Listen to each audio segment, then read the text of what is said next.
Hello, everybody. Welcome back to Lincoln Journal Stars Life in the Red podcast.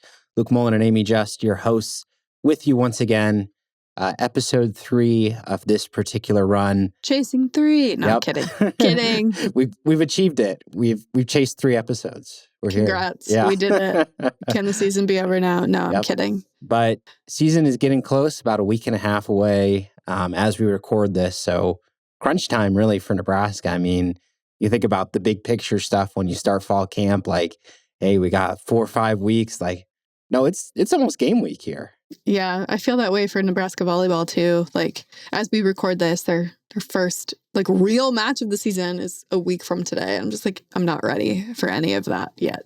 Yeah, the preseason preparation in August, it tends to fly by, I feel like, but a lot of excitement, certainly that we've talked about, and we'll get into the full defensive breakdown that's on tap for you today.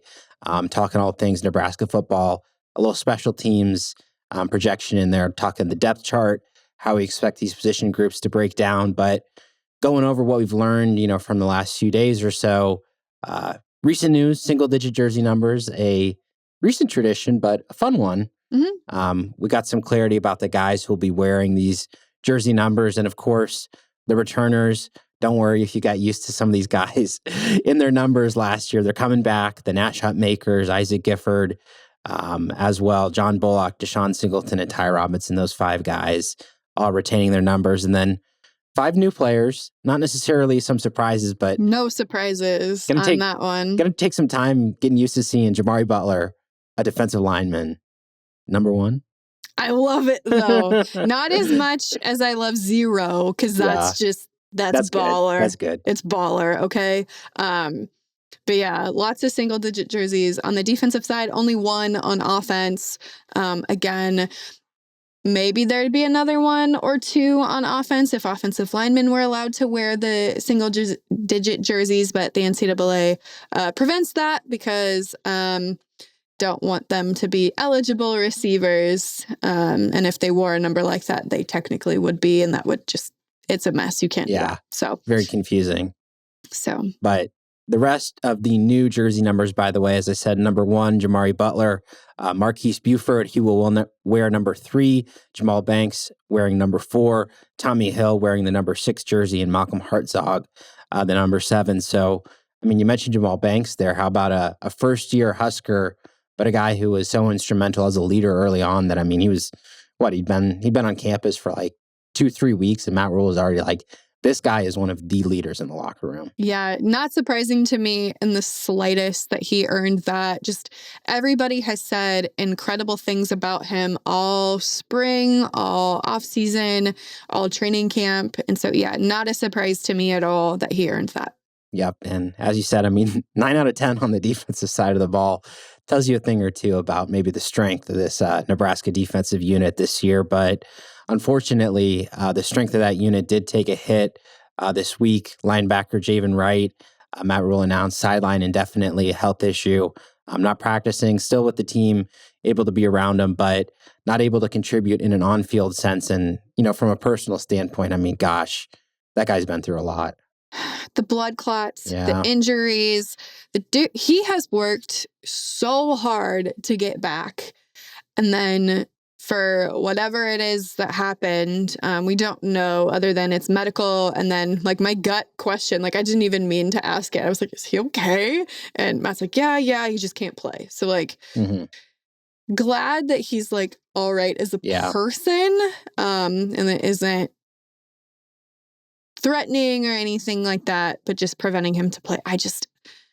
You're gutted for the kid. He's worked so hard. I remember on media day, talking to him, and he's just over the moon excited. And it's just man, there are just certain guys that just cannot catch a break. And he's one of them. And I feel just awful for him. Yeah, it's certainly a blow in that regard. And to Nebraska's plans on defense too, because I mean, he was a guy who last year, I mean, just came on strong, and down the stretch, I mean, he was one of the most consistent defenders on the team.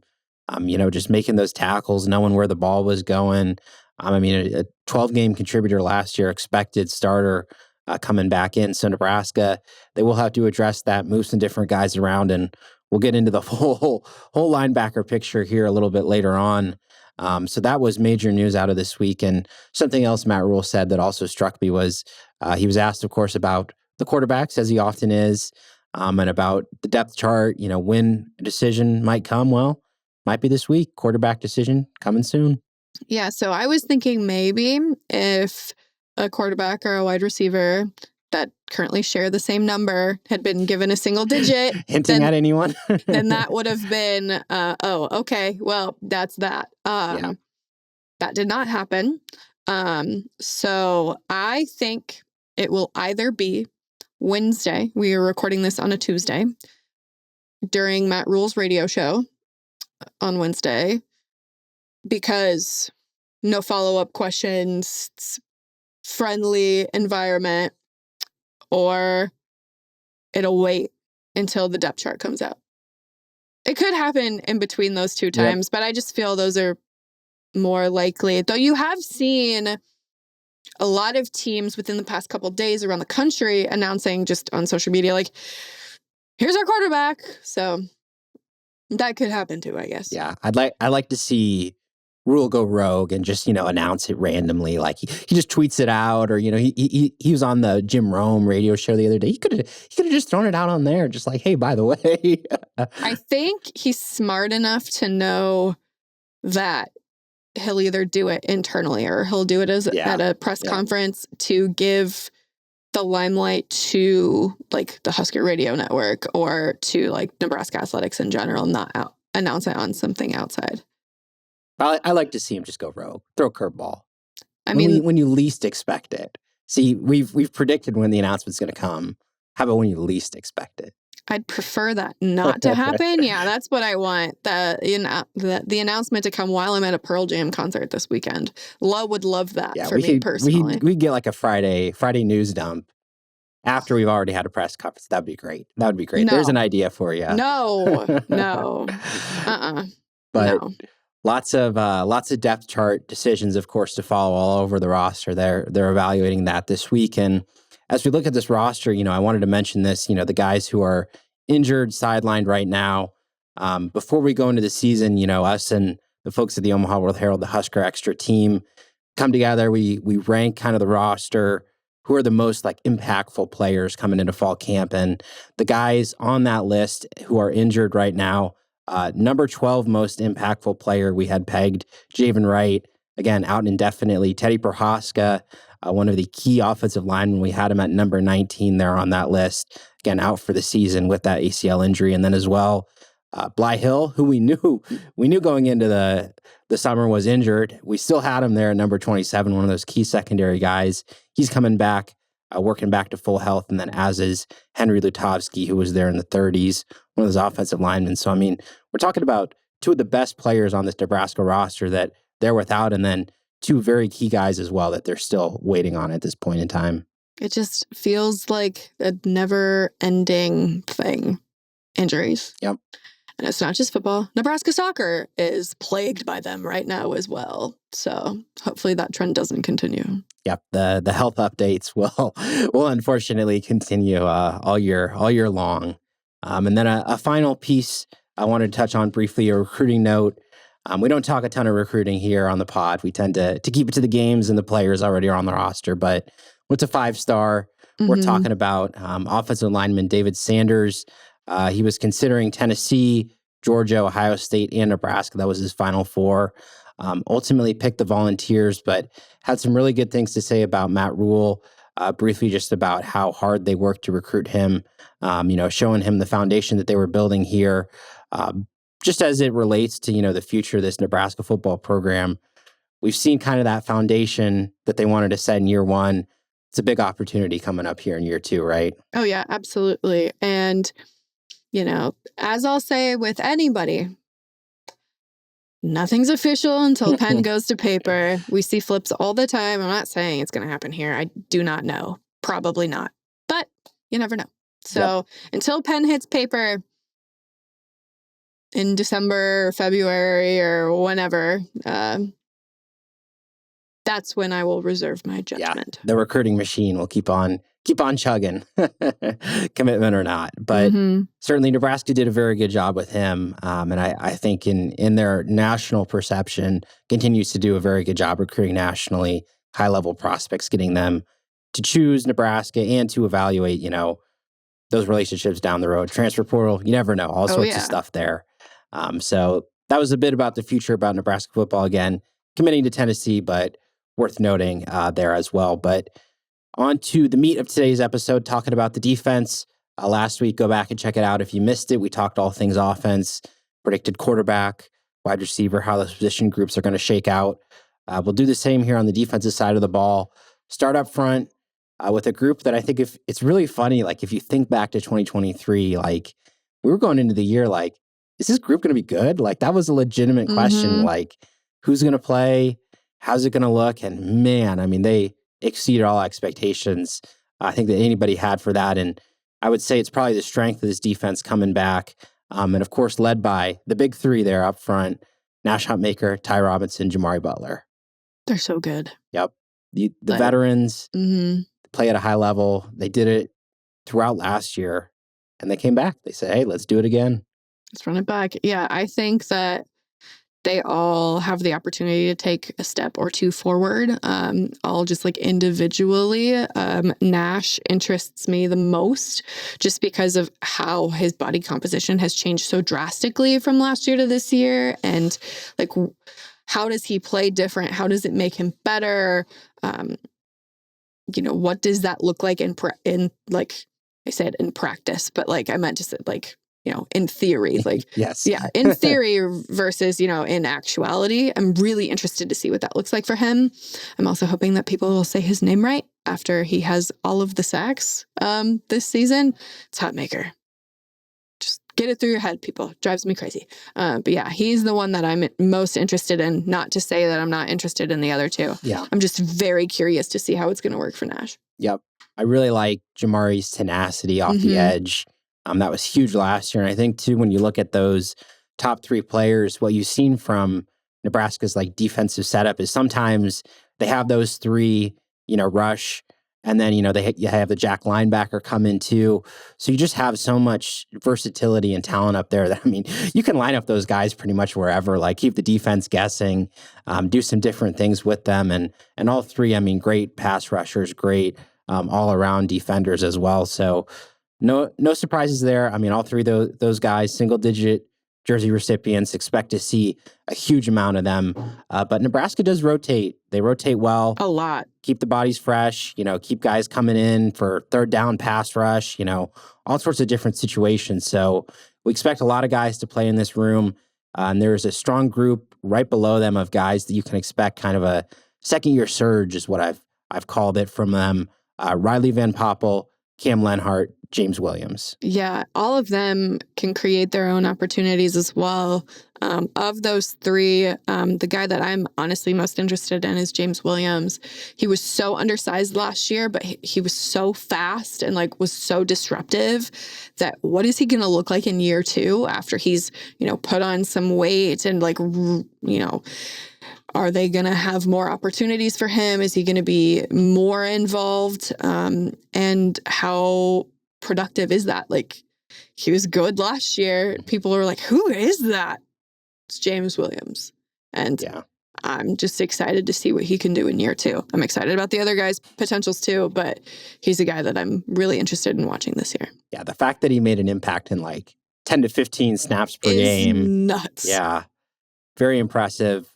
Cam Lenhart, I mean, just solid as a freshman. So expecting big things from him. And then Van Poppel, I think, is key because you look at how's his D-line going to look, next year. Well, he's going to be the Nash. When Nash leaves, he's going to be the next guy up. And so he's a very big role, I think, on this interior of the line to keep developing, keep improving. And again, good level of play next year. But it's not just them. There's other second-year guys who will also be in that mix. Sua Lefotu, Vincent Jackson, Kai Wallen, who was a JUCO guy, redshirted last year. Expect them all to get in. And then Elijah Judy as well, returning veteran, probably a guy that's maybe not there on the field as much as those three, veteran leaders that we mentioned, but he's going to be out there a lot, maybe a 15 to 20 snap a guy per game for him. Yeah. I mean, you just like think of all of those names and like all of the potential.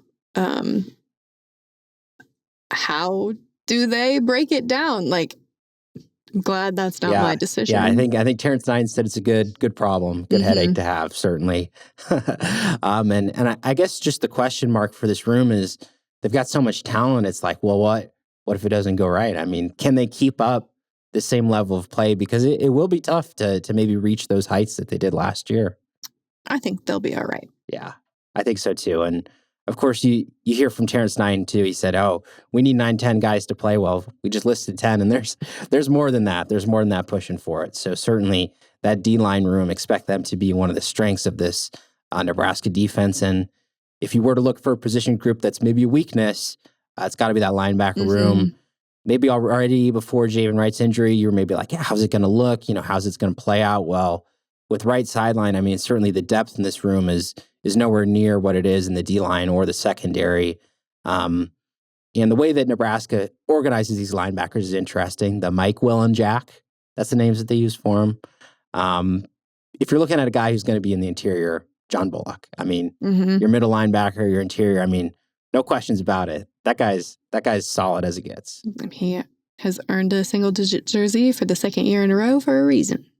Yeah, I think if you're looking at best tacklers on this team, he's got to be up there as one of those guys. Really, really important. But the depth behind him is going to be interesting. Stephon Thompson, the Syracuse transfer, knows this defense very well. Vincent Shavers, we've talked about him. He's got a lot of rave reviews from like literally everyone. Ton of buzz around him throughout camp in terms of his weight room, the way he practices, the way he prepares. I mean, to everybody, he seems like a guy who's going to contribute and do a good job at it here early on. But where Thompson lines up will be interesting too, because you look at that other maybe weak side linebacker spot. Mekhi Bear is who you expect to be the starter there, but Thompson will be in that mix. Gage Stenger is a guy who I'm interested in. There are some other players competing for that playing time. But I mean, you look at those two spots. I mean, you got Bullock and Bear who played big minutes last year, did well. But beyond them, Thompson knows the system, sure. But I mean, these are not guys who've played in a Nebraska uniform and proved that they can do it for the Huskers. Yeah, there's always a surprise. Someone will rise to the top there. It always happens. It may be someone we expect. It may be someone who is, not currently on the 2 deep, right? So we'll see how it goes. But yeah, this is a position that kind of worries me a little bit, but you hope that the strengths of the defensive line and the strengths of the secondary can help kind of cover that up. Yeah. And I guess to your point, a year ago, none of us would have said, oh yeah, Mekhi Bear, he's going to be one of the best line. Okay. And then he comes out of nowhere. So again, that could happen. Those 2 linebacker spots, we'll see how those continue to develop in Wright's absence. But the spot that's kind of locked down here is the Jack linebacker. Do a lot of pass rushing, do a lot up there at the line of scrimmage. And of course, the 2 guys there you're looking at, MJ Sherman, Prince Wellamon Mielen, Willis McGahee, and Maverick Noonan. Those are the young guys pushing for time in that room. But going to be a lot of Sherman and Prince Will out there. Yeah, I'm not worried about either of them. They're both really good, talented pass rushers, and I think Sherman in particular, he's one of those guys like super physical there on the edge. Like you do not want to run that guy's way when he's out there. Absolutely not. And then you just look at Prince Will and what he was able to do last year as a true freshman. Not an easy thing to do. Did it well. So again, kind of like with the defensive linemen who are going into their second season, same type of thing for him. Like, how does he continue to break out and carve a role for himself? I think Prince Will is one of the guys I've gone like, he looks really good physically. Like he was kind of skinny last year. I mean, you're coming into the program, like using that speed off the edge. He seems like he's got a lot more power to his game this year. Yeah, watch out. Yeah, right. That will be fun to watch. So that is how the linebackers shake out. And moving on to the secondary, this is probably as settled. Again, we had the D-line, those guys that you expect to be out there, but this is a unit that I think we probably know the starting 5. Tommy Hill and Marquise Buford, those potential cornerbacks, Isaac Gifford, Deshaun Singleton, and Malcolm Hartzog, those safeties. What do they all have in common? They're single-digit. I can't talk today. Single-digit guys. Yep, they're leaders. They're veterans. Many of them, of course, they have all been guys that were on the field in big roles last year. and coming back, doing it again this year. And I don't think there are any questions about that safety position. The veterans there are as good as it gets. The only question is, hey, if they go down, who's up next? Kobe Brett's the key backup in there because behind him, it's a ton of freshmen. It's a ton of inexperienced guys. You wonder if they'd move some veteran corner over, change things up a little bit. I think that would probably be what they do. Of course, you look at Marquise Buford. Been a safety. They need corners. They're like, Marquise, can you go play corner? He's like, of course I can. Doing a good job at it, but I'm sure he'd be back at safety if they need him. This cornerback competition, this was something we talked about and is going to continue because there are a ton of guys there who are competing for playing time, behind Tommy Hill and Marquise Buford, Zaire Wright, USC transfer, Bly Hill, who's coming back. Those are probably the top two that you expect are going to crack that rotation here in the next couple of weeks as this season progresses. Yeah, they're getting on the field. I mean, all camp long, it's been Zaire this, Zaire that, and all in a positive way. And so you just have to imagine that he's going to find a way to find the field, whether that's in like a specific situation or if they just, if you're that talented, they can't keep you off the field, right? So, and then with Bly Hill, as he continues to recover, he's going to get on the field too. It's just a matter of time. Yeah. I mean, with Bly Hill, outside of Tommy, Nebraska doesn't have another cornerback like him. 6'3", long arms, moves really well. Like, he could be a really intimidating cover corner out there. So that's why they brought him in. And that's why they're still excited about him as he comes back from this injury. So expect those guys. And then beyond them, they're the young players in the room, the players that we've heard about all throughout camp.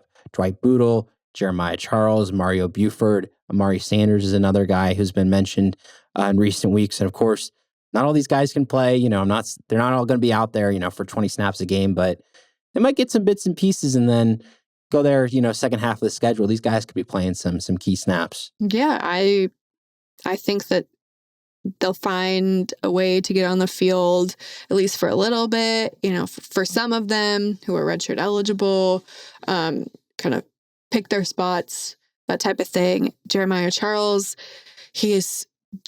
I think he is the best athlete, just like period, in the entire athletic department. I think he could start for basketball if he wanted to. You saw what he was able to do on the track this season and in the jumps. And if you're a good athlete, you will find the field. So what's his role going to look like? I'm interested in that as well. Yeah, I really like the talent in the room, and I like the coach too. What we've seen from John Butler in practice so far, man, that guy is fired up and knowledgeable. Yeah, so, he knows what he's doing, that's for sure. Yep, and the players going along with him, they're enjoying that as well. And of course, we've talked offense, we talked defense. Well, let's talk a little special teams quick as we finish these roster breakdowns, how we expect Nebraska to play out. And new long snapper, worth noting, Camden Watucky taking over from Marco Ortiz. Good things said about him by special teams coordinator Ed Foley. Consistent, learned from Marco, knows the job, knows what he needs to do. So that's the expectation there. Punter, Ryan Buschini, needs to be better than last year. Yeah, and I got the chance to talk with him today. And he's feeling a lot better than last year. He was dealing with some stuff. He didn't want to go into that. But, it was evident that he wasn't what he wanted to be last year. And he admitted that. He's done a lot of mental work in the off season.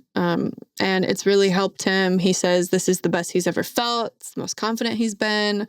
And in the open practice portion that we got to see, he certainly looked like it, looked way better in that one opportunity we got to see him, right? But yeah, he's getting along well with Camden. This is the fourth different long snapper that he's had to work with, including the one that he had at Montana too. So he's used to changes in that regard. But yeah, he's feeling a lot better. And, hopefully he'll be better. But he's feeling it. So let's hope so. Yep. So Buschini, the returner, Camden Cook, he's the backup there in that room. And then kicker was a position Nebraska brought in, transfer over the summer, John Hull. Lincoln guy. Yep. Lincoln Southwest grad, had briefly gone to the college ranks, hadn't played, comes back, as maybe a depth option, needs some depth at kicker, and then Tristan Alvano's injured, and suddenly this guy might be starting on August 31st. He could be. We will see. Still very much wait and see mode on this one. Yeah. Ed Foley was talking today about, Tristan's getting closer for field goal stuff. Mm-hmm. Not necessarily for kickoffs, but Brian Buschini can handle that if need be. Foley's really wanting him to get ready for field goals, and he's doing what he can right now, but it's the longer ones that are slowly more coming into picture. Yep. Nico Ottaminelli in that room as well, but John Hull competing again with Tristan Alvano, recovering from off-season surgery just before fall camp. He had, again, Nebraska working him back. He's been there in practice, but still limited somewhat. So we'll continue to follow that here in the next week and a half or so. But that's how the special teams unit is shaping up. And as we close it out today, some more quick questions to end it off, talking about our expectations for the Husker defense here this season. And a lot of strength to this team, but will they be better stopping the run or defending the pass? Stopping the run. I think so too. Yeah. I mean, that's pretty Big Ten football right there. And just consider, man, the strength of that unit up front, some of those run stopping linebackers. Yeah. Agreed. Next up, some good tests here for Nebraska this season. The top end offenses that they play, the likes of Colorado, Ohio State, USC. How does the Nebraska defense look against those elite offenses? I think they'll look the best against Colorado. They'll look all right against USC and Ohio State. I don't know. It's tough going up against top end NFL talent, isn't it? Mm-hmm. Yep. Yeah. They do, a caveat with that though, if they do look good against Ohio State, I think the sky's the limit for the potential of the guys on defense who flourish in that game.